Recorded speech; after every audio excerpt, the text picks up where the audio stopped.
Ophelia यानी कि ओ अपनी कहानी सुना रही होती है, जिसकी शुरुआत लगून बीच कैलिफोर्निया से होती है, जहां ओ बैन और जॉन के साथ उनके घर में रहती है। ओ जॉन से बहुत प्यार करती है। जॉन जब भी अपनी पुरानी मिलिट्री की यादों में खोया हुआ ओ के साथ इंटीमेट होता तो ओ उस लम्हे को पूरी तरह से एंजॉय करती। असल में ओ उसको उसी की यादों से निकालकर उसे वो देने की कोशिश करती जो जॉन खो चुका था, एक सुकून। इंटीमेट होने के बाद जॉन लैपटॉप में एक वीडियो देखता है कि एक नकाब पहने आदमी ने कई सारे लोगों के सर धड़ से अलग कर दिए थे। वो नकाब वाला आदमी जॉन को मैसेज करके बताता है कि वो उससे बात करना चाहता है। मिलने का टाइम और जगह अगले मैसेज में बताने को कहता है। असल में जॉन और बैन दुनिया की सबसे बेहतरीन चरस उगाते हैं जो उन्होंने लैब में खुद ही तैयार करी होती है। फिर कुछ ही दिनों में बैन भी वापस आ जाता है। ओ उसे देखते ही उसे लिपट कर किस कर देती है। असल में ओ बैन और जॉन दोनों को ही प्यार करती है। बैन एक वनस्पति वैज्ञानिक है और जॉन एक्स सोल्जर। जॉन जब अफ्रीका में पोस्टेड था उसने वहाँ से अफीम, चरस, गांजा इन सब के बीजों की तस्करी करी और उन्हें कैलिफोर्निया ले आया। फिर इन तीनों ने मिलकर रिसर्च करके इन सब का बिजनेस शुरू कर दिया। बैन उन पर रिसर्च करके नई नई कैटेगरी के ड्रग्स बनाने लगा और फिर उन्हें सप्लाई भी करने लगा। बैन इस धंधे से कुछ अच्छे काम भी करता था। वो 2 फाउंडेशंस चलाता था जिसमें बच्चों का खाना पीना पढ़ाई सब शामिल था। बैन के वापस आते ही नकाबपोश आदमी उनको मिलने के लिए टाइम और लोकेशन देता है। जॉन बैन के आने से बहुत खुश होता है। उससे मिलने के बाद बैन टब में नहाने चला जाता है। तभी वो उसके पास आ जाती है और वो दोनों वहीं इंटीमेट होते हैं। वो बताती है जॉन एक शरीर है और बैन उसकी आत्मा और मैं इन दोनों को जोड़ती हूँ। उसके बाद बैन जॉन के पास जाता है तो जॉन उसको बताता है कल वो लोग मीटिंग करने के लिए आ रहे हैं। तो बैन उससे कहता है हम डील करेंगे, पर जॉन उन लोगों से डील करना नहीं चाहता था। तभी वो उनके पास आकर कहीं बाहर चलकर पार्टी करने के लिए कहती है। वहीं दूसरी तरफ एक हिटमैन लाडो एक वकील के घर जाता है। वकील अपनी वाइफ के साथ घर में अकेला होता है। असल में उसने लाडो के बॉस की सजा जो 5 साल की थी उसे 20 साल में बदलवा दिया था। वकील लाडो को देखकर समझ जाता है कि ये मुझसे बदला लेने आया है, तो वो उसे एक ऑफर देता है। वो कहता है जिसने तुम्हारे बॉस को सजा दिलवाई है मैं उससे तुम्हारी बात करा सकता हूँ, क्योंकि आने वाले टाइम में वही सबका बॉस होगा। उसके साथ तुम भी अच्छा प्रॉफिट कमा सकते हो। तो लाडो उससे फोन मिलाने को कहता है। वकील जैसे ही फोन मिलाता है लाडो उसके दोनों पैरों में गोली मार देता है। फिर वकील के बॉस को लाइन पर रखकर लाडो वकील को जान से मार देता है। तभी वो अपने दूसरे साथी से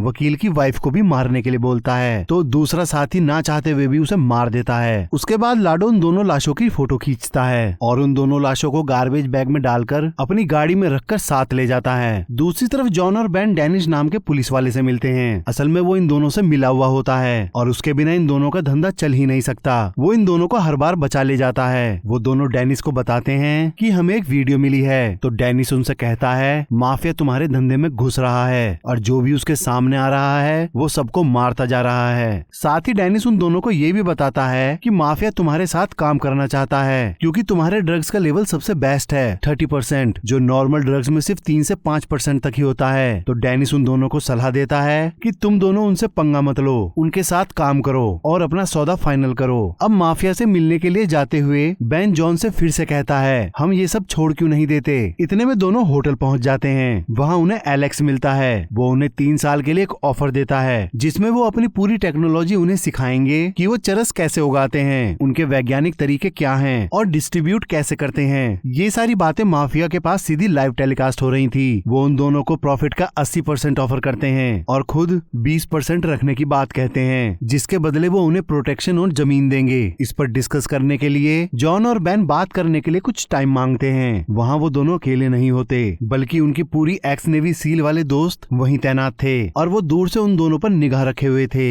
दोनों आपस में बात करने के बाद माफिया से 48 घंटे का समय और मांगते हैं। माफिया उन्हें सिर्फ 24 घंटे का समय देता है। वहाँ से वो सीधा अपने अकाउंटेंट के पास आते हैं और उससे कहते हैं कि हमें 1 साल के लिए इंडोनेशिया जाना है, तो तुम्हें सभी चीजों की व्यवस्था करनी होगी। सब कुछ नया होना चाहिए जिसका पुराने धंधे से कोई भी लिंक नहीं हो और उन्हें काफी पैसे की जरूरत पड़ेगी। उसके बाद वो दोनों ओ के साथ डिनर पर जाते हैं जहाँ वो ओ को सारी बातें बता देते हैं। बैन उससे कहता है इंडोनेशिया का एक गाँव है जहाँ पर उसने वहाँ के रहने वाले लोगों के लिए बहुत काम किया है और वो जगह तुम्हें भी अच्छी लगेगी। तभी एक वेटर से बर्तन गिर जाते हैं जिसकी आवाज से डरकर जॉन अपनी बंदूक निकाल लेता है, लेकिन उनको पता ही नहीं होता लाडो और उसके आदमी उन पर वहाँ पर भी निगरानी रखे हुए थे। उसके बाद तीनों घर वापस आ जाते हैं और दबाकर नशा करते हैं। फिर उसके बाद वो थ्रीसम करते हैं। लाडो उन सब की जानकारी अपने बॉस एलिना को देता है और उसको बताता है ये लोग भागने वाले हैं, तो क्या इन तीनों को यहीं मार दूं? एलिना उसे ऐसा करने से मना कर देती है और उसको बताती है मुझको इनके कॉन्टेक्ट्स और टेक्नोलॉजी चाहिए, लेकिन मेरे पास इनकी एक कमजोर कड़ी लग गई है। अगली सुबह तीनों बैठे हुए बात कर रहे होते हैं, तभी इनके एक्स नेवी दोस्त वहाँ आ जाते हैं। जॉन ओ को उसका पासपोर्ट लाने के लिए बोलता है जो उसकी माँ के घर में था।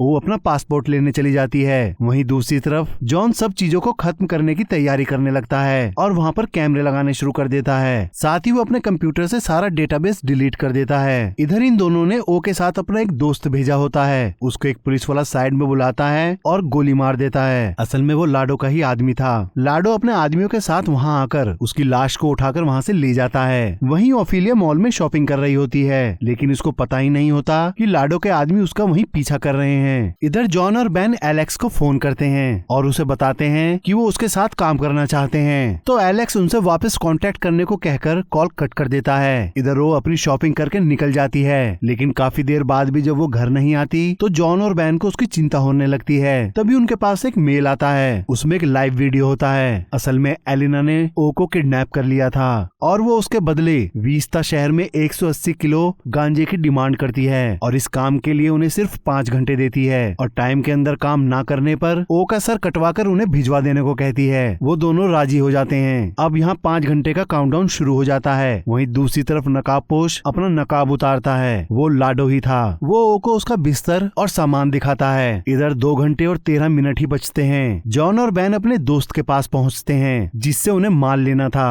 वो उससे माल लेकर निकल जाते हैं। अब उनके पास सिर्फ 7 मिनट ही बचते हैं। तभी उनके पीछे एक पुलिस की गाड़ी धीरे धीरे चलने लगती है। वो दोनों सोच लेते हैं कि अगर पुलिस वाले ने उनकी गाड़ी रोकी तो वो उसे गोली मार देंगे। फिर वो जैसे ही टर्न लेते हैं, पुलिस वाले अपना सायरन चलाकर वहाँ से सीधे निकल जाते हैं। दोनों चैन की सांस लेते हैं। फिर वो दोनों माल देने की जगह पहुँच जाते हैं। एलिना के आदमी वहाँ आकर अपनी गाड़ी छोड़कर उनकी गाड़ी ले जाते हैं। वो दोनों देखते हैं उनकी गाड़ी में पैसे भरे हुए हैं। वो पूरे 180 किलो माल की कीमत थी। तभी एलिना का कॉल आता है। वो उनसे कहती है हमारे 3 साल के सौदे में अब परसेंटेज 30-70 होगी। साथ ही वो ओ को 1 साल तक अपने पास रखने की बात कहती है, जिससे जॉन और बेन उसे धोखा न दे पाएं। उसके बाद सुनकर जॉन बेन से कहता है जैसे ही इसका काम पूरा हो जाएगा उसके बाद वो हम तीनों को मार देगी। वहीं दूसरी तरफ ओ बहुत परेशान हो रही होती है और उनसे रिक्वेस्ट करती है कि अगर मैंने अपनी माँ को मेल नहीं किया तो वो पुलिस को बता देगी। वहीं दूसरी तरफ जॉन और बेन डेनिस से मिलते हैं और एलिना की पूरी फाइल मांगते हैं, तो डेनिस उनको वो फाइल देने से मना कर देता है। इस पर बेन उससे कहता है कि अगर वो उसको उसकी फाइल नहीं देगा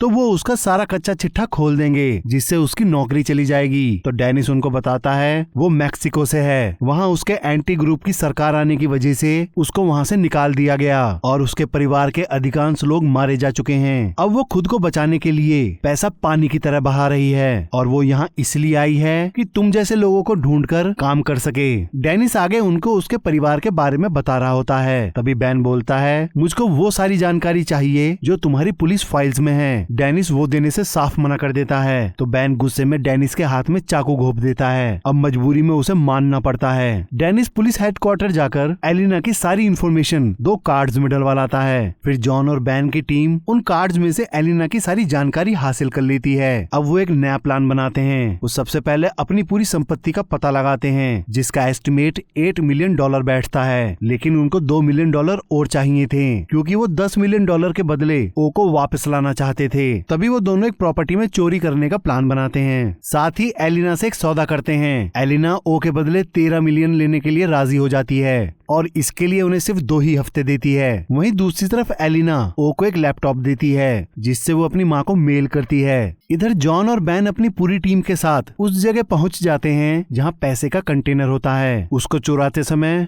वहां और सिक्योरिटी गार्ड्स की गाड़ी आ जाती हैं, लेकिन बेन और जॉन उन सब पर अटैक करके वहां से पैसा चुरा लेते हैं। लेकिन गोलीबारी में एक गोली जॉन को लग जाती है और बेन से खून हो जाता है, जिसका उसे पछतावा हो रहा होता है। उसी वजह से वो गाड़ी से निकलकर उल्टी करता है। वहीं दूसरी तरफ लाडो अपनी वाइफ के साथ मारपीट करता हुआ जोर जबरदस्ती कर रहा होता है। तभी उसको पैसे चोरी होने वाली बात का पता चलता है। वो चोरी वाली बात एलिना को बताने से मना कर देता है। इधर एलिना अपनी बेटी के कॉल का इंतजार कर रही होती है, लेकिन तभी उसे पता चलता है कि वो एलिना से बात करना चाहती है और वो इसकी जिद कर रही है। तो वो उससे बात करती है। वो एलिना से कहती है उसको तनाव मुक्त होने के लिए चरस चाहिए। तो एलिना उससे पूछती है ये तुम कब से कर रही हो? वो बताती है 8th क्लास से। तो एलिना पूछती है तो क्या तुम्हारे माँ बाप को पता नहीं? तो वो बताती है उन लोगों को कोई परवाह नहीं थी। इतना सुनकर एलिना भावुक हो जाती है और उसको उसका सामान पहुंचा देती है। इधर जॉन और बैन को मिलने के लिए बुलाया जाता है। तो अकेला बैन मिलने जाता है। तो मिलने के लिए एलिना का वकील और लाडो आते हैं और वो कल वाले हमले के बारे में उससे पूछताछ करते हैं। तो बैन उनसे कहता है इसमें हमारा कोई हाथ नहीं है, क्योंकि हमने आज तक किसी का खून नहीं किया और वहाँ 7 लोग मारे गए हैं। उसके बाद सुनकर वो लोग वहाँ से चले जाते हैं। एलेक्स को लगता है कि वो सही बोल रहा है, लेकिन लाडो उसकी बात पर भरोसा नहीं करता। एलेक्स लाडो से फिर से कहता है कि इसकी जानकारी हमें एलिना को देनी होगी, लेकिन लाडो उसे कुछ भी बताने के लिए साफ मना कर देता है। एलिना अपनी बेटी को कॉल करके बताती है कि वो अगले हफ्ते उसके पास आ रही है। फिर एलिना मैक्सिको पहुंच जाती है। लाडो ओ को लेकर एलिना के सामने पहुंचता है। ये पहली बार है जब वो दोनों एक दूसरे के सामने खड़ी होती हैं। एलिना अपने आदमियों से कहती है कि इसे गेस्ट हाउस ले जाओ और ये जो भी कुछ मांगे इसे ला कर दो। फिर वो लाडो से पूछती है क्या सब सही है? लाडो कहता है हाँ सब सही है, लेकिन एलिना गुस्से में उसे चाटा मारते हुए कहती है क्या मुझे पता नहीं चलेगा कि मेरे 3 मिलियन चोरी हो गए हैं और 7 आदमी मारे गए हैं? इस पर लाडो अपनी गलती की माफी मांगता है और कहता है मुझे जॉन और बैन से बात करने दो, क्योंकि ये काम उन्हीं का है। एलिना उसकी बात पर विश्वास नहीं करती, क्योंकि वो जानती है उन्हें सिर्फ ओ की फिक्र है और वो इतना बड़ा रिस्क नहीं लेंगे, और बताती है ये काम अल अजूल का है और अगर मेरे पैसे वापस नहीं आए तो मैं सबको मार डालूंगी। वहीं अब बैन और जॉन ये जानते थे कि वो दूसरी बार लूट नहीं कर सकते, तो वो एक अलग प्लान बनाते हैं जिसमें एलिना के वकील एलेक्स को फंसाने की पूरी प्लानिंग कर लेते हैं, क्योंकि वो चाहते थे कि लाडो का शक उनसे हटकर कहीं और चला जाए। इधर लाडो चुपचाप एलिना के सबसे बड़े दुश्मन अल अजूल से मिलने आता है और उससे एक डील करता है। उस डील के बाद वहाँ बैन लाडो से मिलने आता है और लाडो को एलेक्स के बारे में बताता हुआ एक फाइल में कुछ सबूत दिखाता है, लेकिन लाडो उस पर विश्वास नहीं करता। दूसरी तरफ एलिना ओ को डिनर पर इनवाइट करती है। डिनर पर वो एक दूसरे से बहुत सारी बातें करते हैं। ओ एलिना से पूछती है आपने धंधा क्यों चुना? तो वो बताती है उसके पति को दूसरे गैंग वालों ने मार दिया था और मैंने अपने बच्चों को इस धंधे से दूर रखा, क्योंकि अगर वो इस धंधे में होते तो वो लोग उन्हें भी मार देते, इसीलिए मुझे ये धंधा खुद ही संभालना पड़ा। तभी वो उससे कहती है कि जॉन और बैन उसे बचा ही लेंगे। इस बात को सुनकर एलिना उसको बताती है अगर मुझे जरूरत पड़ी तो मैं उन दोनों के भी सर कटवा दूंगी। दूसरी तरफ लाडो फाइल पढ़ने के बाद एलेक्स को बहुत ज्यादा टॉर्चर करता है और बोलता है कि बात को कबूल कर ले, नहीं तो वो उसके परिवार को भी मार देगा। परिवार को मारने के डर से वो सारी बातें कबूल कर लेता है कि उसी ने हमला किया था।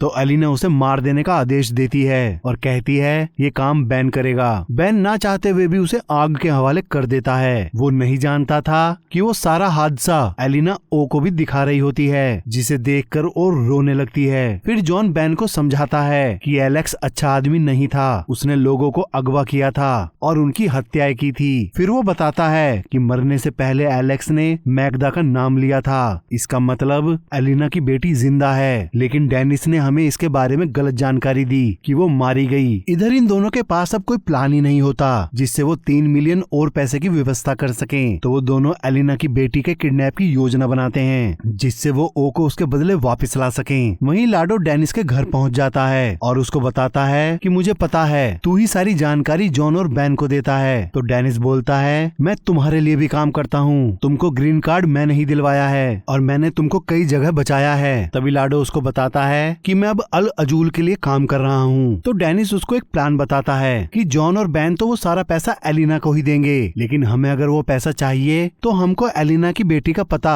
बैन और जॉन को देना होगा। उस पते के बदले वो सारा पैसा जॉन से हम ले लेंगे और एलिना को अपनी बेटी के बदले ओ छोड़नी ही पड़ेगी। उसके बाद डेनिस जॉन और बैन के पास आकर एलिना की बेटी का पता बताने के बदले $3 मिलियन की डिमांड करता है और सौदा तय हो जाता है। उसके बाद वो दोनों मैगडा का किडनैप कर लेते हैं और एलिना को वीडियो कॉल करके कहते हैं सौदा बदल गया है, अब पैसे नहीं सिर्फ मैगडा के बदले ओ। एलिना डर के मारे उनकी बात मान जाती है। ओ को छोड़ने से पहले लाडो उसको एक वीडियो दिखाता है जिसमें लाडो ने ही ओ के नशे में होने का फायदा उठाकर उसका रेप किया होता है। उसे देखकर ओ टूट जाती है। उसके बाद वो एक खुले मैदान में दोनों की अदला बदली करने पहुंच जाते हैं, जहां दोनों तरफ के लोग चारों तरफ बंदूक लेकर तैनात होते हैं। तभी ओ को इल्यूजन होता है कि एलिना को जैसे ही गद्दार लाडो का पता चलता है तो वहाँ गोलीबारी में सारे लोग मारे गए हैं, लेकिन ऐसा कुछ नहीं होता। वो जैसे ही लड़कियों को एक्सचेंज करते हैं तभी लाडो गाड़ी लेकर वहाँ से भाग जाता है और डेनिस पुलिस फोर्स के साथ वहाँ आकर उन्हें पकड़ लेता है। लेकिन एलिना समय रहते